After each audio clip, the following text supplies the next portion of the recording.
साईं नूर मोहम्मद सियाल साईं जे जिंदगी जो सगीरा कबीरा अवल आखिर ज़ाहिर बातिन कुल गुनाह अली अकबर अली असगर जो स्वास्तो थी माफ फरमा। अल्लाह आमीन। ओ मौला अज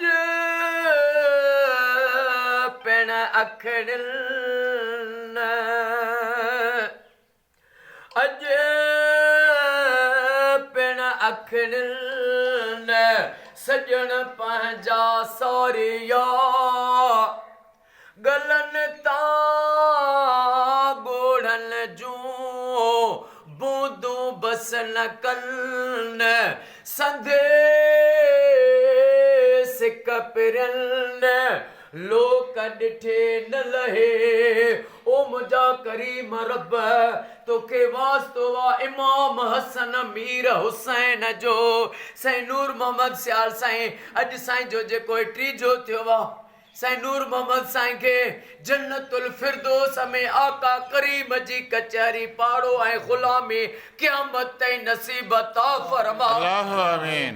ओ मौला साईं जे बचड़न के निसार साईं के सेहत सभनी घर वारन अमड़े न्याणन के सेहत ऐं वडी हयाती अता फरमा। अल्लाह आमीन। साईं सिराई साईं मुनीर हुसैन साईं सिराई बख्त अली खान सियाल साईं के साईं जे सभनी भारन के वहीद अली साईं के इम्तियाज़न साईं के क़यामत ताईं आबाद फरमा। अल्लाह आमीन। मोहम्मद सियाल साईं जान मोहम्मद सियाल साईं जा मोहम्मद हाशिम साईं जा बच्चा घर आबाद फरमा। अल्लाह आमीन। ओ मौला हे घरानो तुझे सामा हिनन के हर मुश्किल खां हर बीमारी खां नजर बद खां पनाह दे।